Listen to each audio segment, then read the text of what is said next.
Blood and Thunder, the transformation of Emperor Ashoka. In the spring of 262 BCE, Emperor Ashoka Maurya stood motionless on a hill overlooking the kingdom of Kalinga, where the stench of death rose from 100,000 corpses. The man known as the Fierce One had achieved what his grandfather Chandragupta only dreamed of: total domination of the Indian subcontinent. Yet as carrion birds circled overhead and the Daya River ran red with blood, the most powerful ruler in the ancient world felt his iron certainties begin to crack. What happened next would transform not just an emperor, but the course of human civilization. This is the story of history's most unlikely conversion. How a man who clawed his way to power through assassination and conquest became the world's first leader to reject violence as a tool of state. From the intrigue-filled halls of Pataliputra, where he outmaneuvered his brothers for the throne, to the blood-soaked beaches of Kalinga that broke him, to the years of revolutionary reform that followed, Ashoka's journey would create the world's first Buddhist kingdom, establish the earliest system of universal human rights, and send ripples of enlightenment across Asia that echo into the present day. Born in Shadow, the early life of Prince Ashoka. Prince Ashoka's first memory of the Mauryan palace was not its soaring columns or sandalwood-scented halls, but the whispers that followed him through them. The lowest-born prince, the courtiers murmured as he passed, barely concealing their disdain for the son of Bindusara's least-favored queen. His mother Dharma was a commoner from the markets of Champa, beautiful enough to catch an emperor's eye, but never noble enough to earn her son a clear path to power. Yet what the court saw as his greatest weakness would prove to be his salvation. While his royal-born brothers were coddled in silk and gold, young Ashoka learned to move unseen through the palace's shadowy corners, listening as nobles and ministers plotted the succession. In the kitchens and guardrooms, he built a network of loyal commoners who saw in him a reflection of their own ambitions. His grandfather Chandragupta had risen from shepherd to emperor. Why shouldn't Dharma's son follow a similar path? By his 16th year, Ashoka had grown into a figure that commanded attention despite his low birth. Taller than his brothers, with broad shoulders and keen dark eyes, he combined his mother's street-smart cunning with an innate grasp of military strategy that caught his father's attention. When rebellion erupted in the vital trading center of Taxila, it was Ashoka whom Bindusara dispatched to restore order, passing over his elder sons. The choice sent shockwaves through the palace. The emperor was elevating a woman of the bazaar's child over princes born of royal Macedonian and Persian blood. Ashoka crushed the Taxila uprising with a brilliant combination of force and diplomacy that would become his hallmark. Rather than simply butchering the rebel leaders as his brothers might have done, he took the time to understand the merchants' grievances about overtaxation. He executed the corrupt officials responsible, restructured the tariff system, and returned to Pataliputra with both peace and profit restored. More importantly, he came back with the loyalty of the empire's northwestern armies, men who, like him, respected competence over bloodline. He would need every ounce of that support in the succession crisis to come. When Bindusara fell ill in 273 BCE, Ashoka's elder brother, Susima, moved to seize the throne, backed by a coalition of noble families who couldn't stomach the thought of a common-born emperor. What followed was a masterclass in political maneuvering that would have made Chanakya himself proud. While Susima gathered his aristocratic allies in the palace, Ashoka quietly secured the support of the army, the merchant guilds, and the increasingly influential Buddhist sanghas. By the time Bindusara breathed his last, the balance of power had shifted decisively. The details of Susima's final days remain shrouded in mystery. Some chronicles claim he died in battle, others that he was ambushed and burned alive while trying to enter the capital. But by the summer of 273 BCE, all of Ashoka's brothers had either fled, died under suspicious circumstances, or pledged him their loyalty. The common-born prince had outmaneuvered them all to become master of the largest empire the subcontinent had ever seen. It was just the beginning of a reign that would reshape history, though not in any way that the ambitious young ruler could have imagined as he took his place on the Mauryan throne. The rise of Ashoka the Fierce. The first decade of Ashoka's reign left no doubt why his contemporaries dubbed him Chandashoka, Ashoka the Fierce. Gone was the shadow-walking prince who had navigated palace politics with subtle care.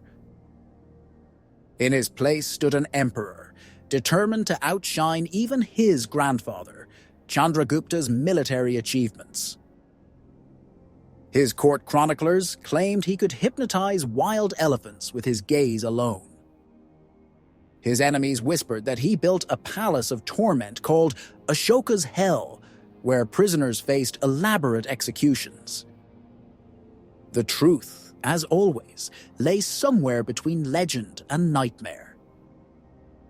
What's certain is that he revolutionized the art of ancient warfare. Where previous kings relied on chariots and elephant corps as symbols of royal power, Ashoka grasped that true military dominance came from lightning-fast infantry who could outmaneuver these lumbering behemoths. He standardized the equipment of Mauryan troops, arming them with superior steel weapons from the forges of Magadha. His soldiers trained in formation fighting and siege warfare on a scale unprecedented in the ancient world. Most crucially, he established the empire's first professional corps of military engineers who could bridge rivers and break fortress walls with devastating efficiency. These innovations were first tested in the mountains northwest of Taxila, where tribal raiders had grown bold enough to threaten the empire's trade routes to Persia. Previous Mauryan campaigns in the region had been costly affairs that ended in stalemate. Ashoka's response was swift and devastating. His light infantry scaled peaks that the tribesmen had thought impassable, while his engineers turned the raiders' own mountain paths into death traps. Within 3 months, the tribal confederacy that had defied Mauryan power for generations surrendered unconditionally. But it was his handling of a revolt in Ujjain that truly established his fearsome reputation. The city's governor, one of Ashoka's own brothers who had initially pledged loyalty, attempted to declare independence, thinking the emperor's forces were tied down in the northwest. He discovered too late that Ashoka had already positioned troops in nearby towns, disguised as merchants and pilgrims. The rebellion was crushed in a single night of coordinated strikes. The governor's co-conspirators were publicly executed, their properties seized, their families sold into slavery. The message was clear. Defiance of Mauryan power would be met with methodical, overwhelming force. By 265 BCE, Ashoka controlled an empire stretching from the Hindu Kush to the Bay of Bengal. Only one significant power remained independent on the subcontinent, the stubborn coastal kingdom of Kalinga, whose busy ports and skilled naval forces had maintained their freedom through a combination of diplomacy and sea power. As Ashoka gathered his armies for what would prove to be his final campaign, none could have predicted that this last great conquest would transform the conqueror himself. The man who marched to Kalinga at the head of the largest army ever seen in ancient India was about to confront a force more powerful than any he had faced, his own conscience. Kalinga, the turning point in Ashoka's conquests. The morning Ashoka's army marched on Kalinga, Fishermen along the Daya River noticed the water level dropping mysteriously. What they couldn't know was that upstream, thousands of Mauryan engineers were damming and diverting the river's flow. The first phase of a military operation unprecedented in scale. The kingdom of Kalinga had survived for generations by using its rivers and coast as natural fortifications. But they had never faced an enemy who could reshape the landscape itself. For 3 days, the Kalingan army waited nervously along their traditional defensive lines, watching the river dwindle. On the 4th day, Ashoka struck. His main force launched a frontal assault that locked the defenders in place, while his elite infantry used the now shallow riverbed to outflank the entire Kalingan position. By sunset, the river ran red. But the Kalingans weren't finished. Unlike the professional soldiers of the Mauryan Empire, these were men defending their homes.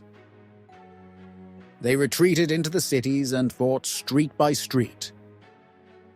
Civilians joined the resistance, turning every house into a fortress, every market into a battlefield. What followed was unlike anything in Ashoka's experience of warfare. His previous campaigns had been fought against armies and rulers. This was a war against an entire people.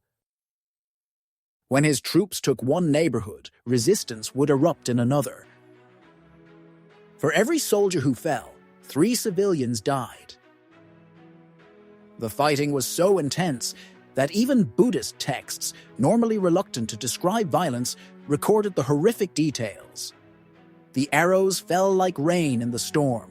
The blood flowed like the rivers in flood. After 2 weeks of carnage, Ashoka rode to a hilltop, overlooking the battlefield. The chronicles say he went to survey his victory. Instead, he found himself surveying the cost. 100,000 dead. 150,000 deported. A great civilization reduced to ashes.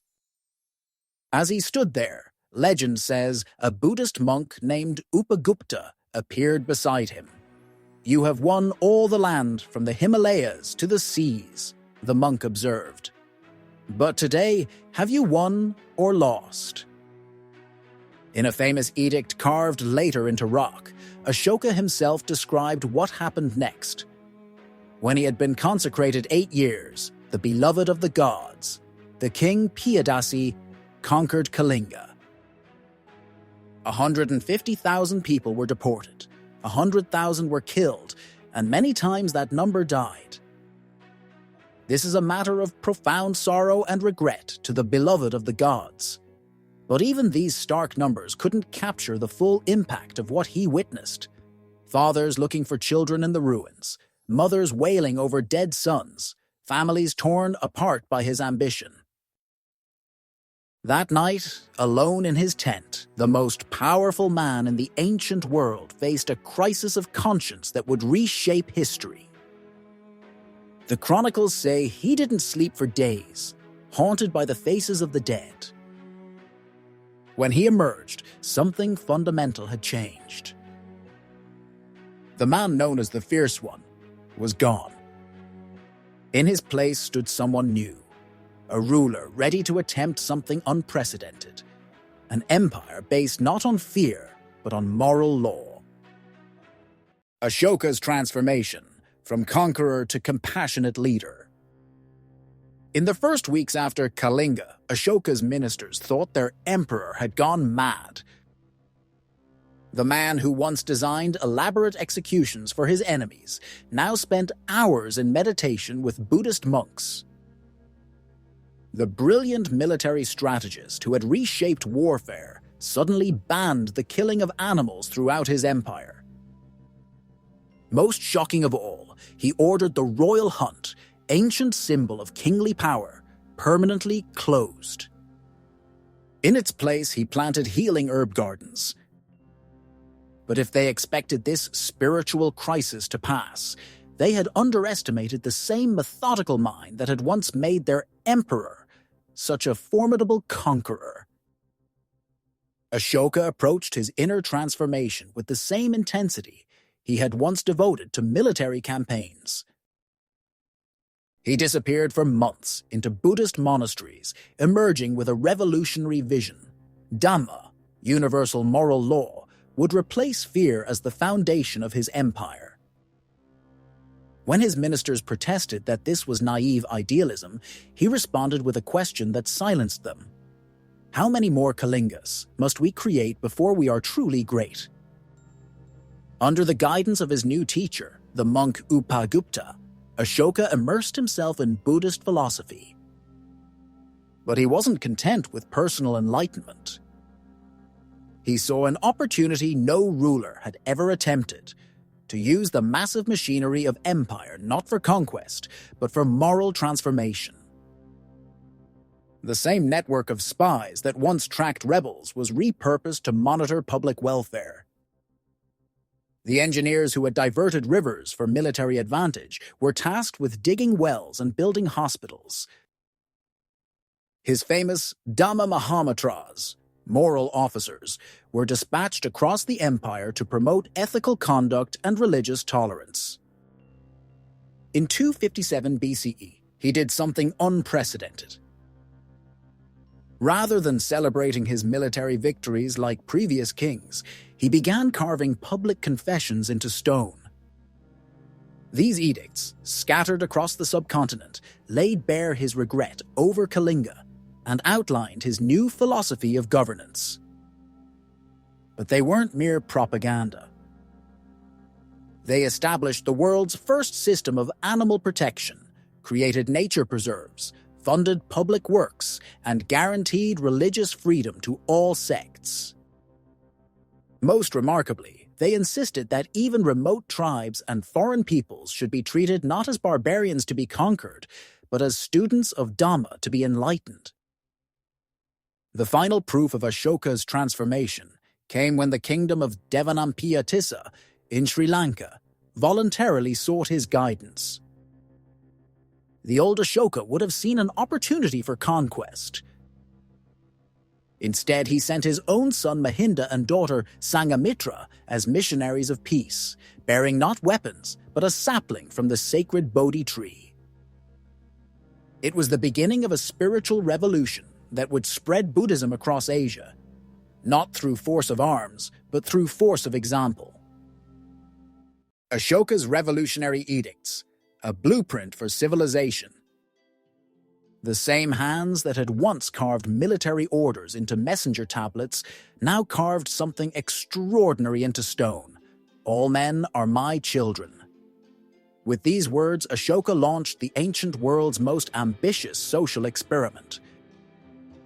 His edicts, towering stone proclamations erected at crossroads throughout the empire, weren't just royal declarations.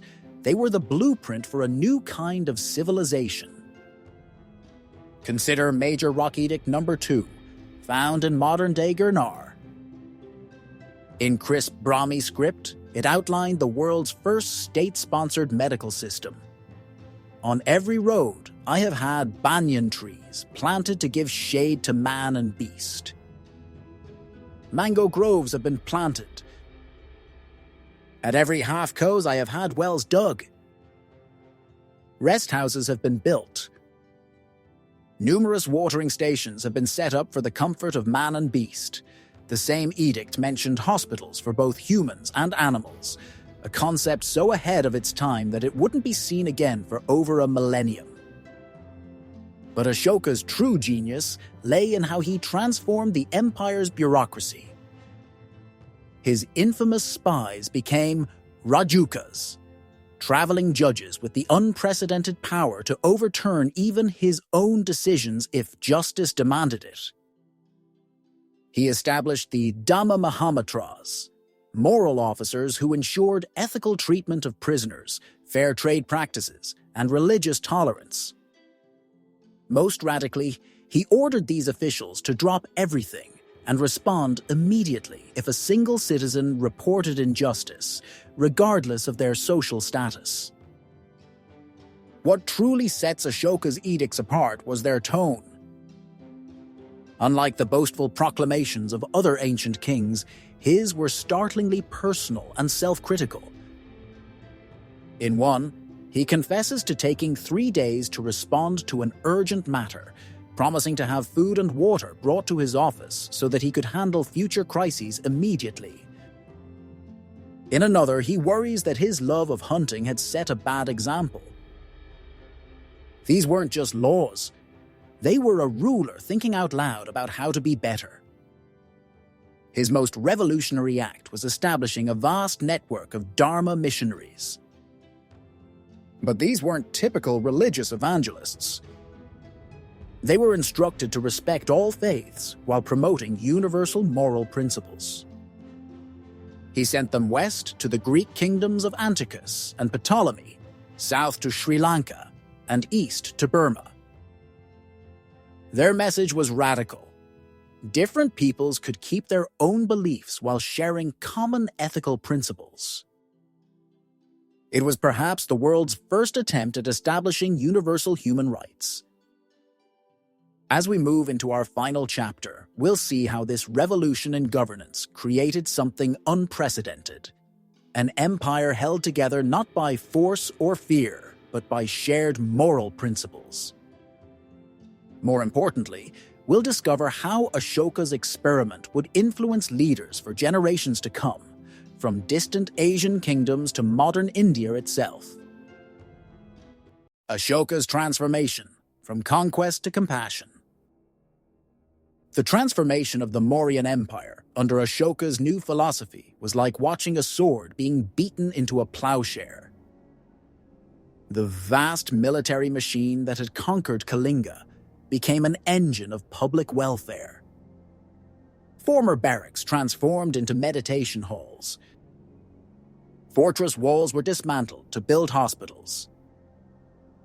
Where army quartermasters had once tracked weapons and supplies, officials now monitored the distribution of medicine and food. In the sprawling capital of Pataliputra, Ashoka created what Greek visitors described with awe as the City of Flowers. Gardens bloomed where execution grounds had once stood. The world's first Buddhist university, Nalanda, rose from the foundations of an abandoned armory. His engineers, freed from designing siege weapons, created sophisticated water filtration systems and public baths. The same organizational genius that had once coordinated military campaigns now orchestrated massive humanitarian efforts. When famine struck in the south, imperial granaries could deliver relief within days. The empire's diplomatic reach extended further than its armies ever had. Ashoka's emissaries traveled to the courts of Ptolemaic Egypt, Hellenistic Greece, and distant China. But instead of negotiating military alliances, they established the ancient world's first international medical exchange.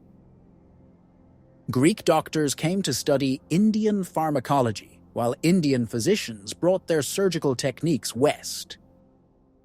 His missionaries reached as far as modern-day Indonesia, spreading not just Buddhism, but also Indian advances in mathematics, astronomy, and architecture. Yet perhaps Ashoka's most radical innovation was his approach to justice. He abolished torture, established regular prison inspections, and created a system of appeals that even condemned criminals could use. More remarkably, he instituted what might be called the world's first witness protection program. Witnesses could testify against powerful officials without fear of reprisal. The same treasury that had once funded wars now paid compensation to victims of official misconduct. But maintaining an empire on moral principles proved more complex than ruling by the sword. When drought struck the western provinces in 250 BCE, some ministers urged a return to traditional military responses to unrest. Ashoka instead emptied the war treasury to provide relief, betting the empire's future on compassion over force. His gamble paid off. The provinces remained loyal, bound by moral authority rather than military might. As Ashoka entered his final years, he had created something unprecedented. An empire where philosophical principles shaped policy, where mercy tempered justice, and where rulers were judged not by their conquests, but by their character. His last major edict, carved into rock near modern-day Delhi, reads not like a king's command, but like a father's hope. May all beings find happiness. Legacy of Emperor Ashoka, deciphering the Brahmi script. When British archaeologist James Prinsep deciphered the mysterious Brahmi script in 1837, he couldn't believe what he was reading. The pillars and rocks that had puzzled scholars for centuries weren't marking territorial boundaries or celebrating military victories. They were the philosophical reflections of an ancient emperor who had chosen peace over power. The discovery revolutionized our understanding of ancient India and revealed a historical figure whose ideas seemed almost too modern to be true. Ashoka's empire didn't survive him intact. Within 50 years of his death in 232 BCE, the Mauryan dynasty began to fragment. Yet his true legacy proved more durable than any dynasty. In distant Sri Lanka, kings adopted his model of Buddhist governance. In Southeast Asia, temples rose, incorporating the architectural principles of his stupas. The Kushan Empire embraced his idea of religious tolerance, creating a multicultural society that stretched from India to Central Asia. In Japan, Prince Shotoku drafted a constitution directly inspired by Ashoka's edicts. Even the Chinese Emperor Wu of Liang cited Ashoka's way when instituting social reforms. But perhaps Ashoka's most profound impact was on modern India itself. When archaeologists pieced together his story in the 19th century, it arrived at a crucial moment. Here was proof that India had once united not through colonial force, but through indigenous moral leadership. His lions from Sarnath became independent India's national emblem. His Dharma Chakra, Wheel of Law, adorned its flag. Most significantly, his example influenced leaders like Mahatma Gandhi, who saw in Ashoka's transformation a model for modern political change through moral force. Today, Ashoka's questions feel more relevant than ever. Can an empire be built on moral principles rather than force? Can leaders prioritize social welfare over military might? Is it possible to promote universal values while respecting cultural differences? As we face our own crises of conscience, climate change, inequality, sectarian conflict, his experiment in ethical governance offers both inspiration and practical lessons. The last known inscription from Ashoka's reign was discovered recently near Kandahar. Written in Greek and Aramaic, it speaks not of power or glory, but of the simple truth he discovered on that blood-soaked field in Kalinga. True conquest is not over others, but over oneself. After 25 centuries, as modern leaders grapple with the same challenges of power and morality, Ashoka's voice still speaks to us through stone, reminding us that the greatest empires are built not on the bones of the conquered, but on the foundation of our shared humanity. In the end, the warrior who became a peacemaker, the conqueror who chose conscience over conquest, left us more than just inscriptions in stone. He left us a challenge that echoes across time. What kind of world might we build if we had the courage to transform our own hearts?